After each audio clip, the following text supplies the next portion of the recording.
നമസ്കാരം.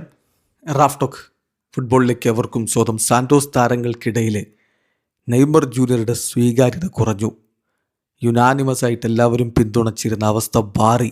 സാന്റോസ് താരങ്ങൾക്കിടയിൽ ഒരു ഡിവിഷനുണ്ട്. നെയ്മറെ പിന്തുണക്കുന്നവരും അല്ലാത്തവരും എന്ന രൂപത്തിലേക്ക് മാറിയിട്ടുണ്ട് എന്ന വാർത്ത പുറത്തേക്ക് വരുന്നു. UOL റിപ്പോർട്ടർ ലൂക്കാസ് മൂസെറ്റി ഈ കാര്യം റിപ്പോർട്ട് ചെയ്യുന്നു. വലിയ രൂപത്തിൽ ഇന്നത് ബ്രസീലിൽ ചർച്ചയാണ്.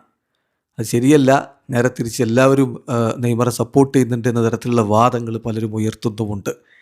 എന്തായാലും ഇപ്പോൾ മൊസറ്റിയുടെ റിപ്പോർട്ട് ചർച്ചയാകുന്നു. അതിൽ അദ്ദേഹം പറഞ്ഞിരിക്കുന്നത് നമ്പർ 10 അതായത് നെയ്മർ ജൂനിയർ ഇപ്പോൾ എല്ലാവരും ഒരുപോലെ പിന്തുണക്കുന്ന താരമല്ല സാന്റോസിൽ. ചില പ്ലെയേഴ്സിന് നെയ്മർ ജൂനിയറുടെ കളിക്കളത്തിലെ ആറ്റിറ്റ്യൂഡ് അങ്ങ് പിടിക്കുന്നില്ല. പക്ഷേ ഇതുവരെ ഗ്രൂപ്പ് ഒരുമിച്ച് അദ്ദേഹത്തിനെതിരെ കാര്യങ്ങൾ പറഞ്ഞു വന്നിട്ടുമില്ല.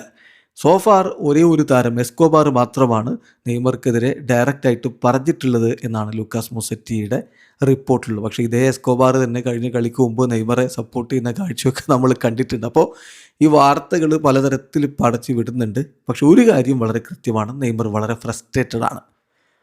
തൻ്റെ സഹതാരങ്ങളുടെ കളിയിൽ അദ്ദേഹത്തിന് ഒട്ടും തൃപ്തിയില്ല എന്നുള്ളത് വ്യക്തമാണ്. റിസൾട്ട് അങ്ങ് വരുന്നില്ല. നെയ്മർ എഫേർട്ട് എടുക്കുന്നു, പക്ഷേ അത് വേണ്ടത്ര ശരിയായി ഭവിക്കുന്നില്ല എന്നുള്ളതാണ് യാഥാർത്ഥ്യം. കഴിഞ്ഞ ദിവസം ബ്രസീലിയൻ ഇതിഹാസം ടോസ്റ്റോവോ പറഞ്ഞതാണ് അതിൻ്റെ യാഥാർത്ഥ്യം. നെയ്മർ ജൂനിയർക്ക് ഒരു സൈക്കോളജിസ്റ്റ്, സ്പോർട്സ് സൈക്കോളജിസ്റ്റിൻ്റെ സപ്പോർട്ട് ആവശ്യമുണ്ട്. ഓൾറെഡി ഒരു പക്ഷേ അദ്ദേഹം ഇപ്പോൾ അത് ഹയർ ചെയ്തിട്ടുണ്ടാവും, പക്ഷേ അത് ആവശ്യമുണ്ട്. കാരണം വലിയ രൂപത്തിൽ നെയ്മർ ഫ്രസ്ട്രേറ്റഡ് ആണ് എന്നുള്ളത് വ്യക്തമാണ്. ഇപ്പോൾ ബ്രസീലിയൻ മാധ്യമങ്ങൾ തന്നെ നിരീക്ഷിക്കുന്ന ഒരു കാര്യം പറയാം.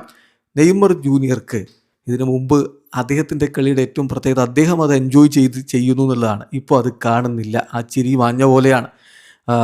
ഒരു പക്ഷെ പല പ്രഷർ കൊണ്ടായിരിക്കണം ഇങ്ങനെ ആഞ്ചലോട്ടി അദ്ദേഹത്തെ സ്ക്വാഡിൽ ഉൾപ്പെടുത്താത്തത്, അതിൻ്റെ പ്രഷർ, പിന്നെ നിരന്തരമായിട്ട് മാധ്യമങ്ങൾ അദ്ദേഹത്തെ ക്രിട്ടിസൈസ് ചെയ്യുന്നത്, പരിക്ക് വരുമോ എന്നുള്ള ഭയം, സാന്റോസ് ഫാൻസിൻ്റെ ഭാഗത്തു നിന്നുള്ള പ്രഷർ. അപ്പോൾ ഇതെല്ലാം വരുമ്പോൾ നെയ്മർ ജൂനിയർക്ക് ആ പഴയ നെയ്മർ ആവാൻ കഴിയുന്നില്ലേ എന്നുള്ളതാണ് ചോദ്യം. റൈറ്റ് നൗ അദ്ദേഹം ഹി ലുക്സ് കംപ്ലീറ്റ്ലി ഡ്രൈനഡ്. വല്ലാതെ അദ്ദേഹം ക്ഷീണിതനായി എന്നുള്ളൊരവസ്ഥയാണ്. ആ ഒരു no smiles, just frustration most of the time. ഇതൊക്കെ ബ്രസീൽ മാധ്യമങ്ങളുടെ നിരീക്ഷണങ്ങളാണ്. നെയ്മർ ഫ്രസ്ട്രേറ്റഡ് ആകുന്നു മിക്ക സമയത്തും. കാര്യങ്ങൾ അദ്ദേഹത്തിന് അനുകൂലമായിട്ട് വരാതിരിക്കുമ്പോൾ നെയ്മർ ഫ്രസ്ട്രേറ്റഡ് ആകുന്നു. അപ്പോൾ അതുകൊണ്ട് തന്നെ ഇപ്പം ഒരു സ്പോർട്സ് സൈക്കോളജിസ്റ്റിൻ്റെ സപ്പോർട്ട് നെയ്മർക്ക് ആവശ്യമാണ് എന്നാണ് അവർ നിരീക്ഷിക്കുന്നത്. അത് തന്നെയാണ് ഇന്നലെ ടോസ്റ്റോവോ പറഞ്ഞത്.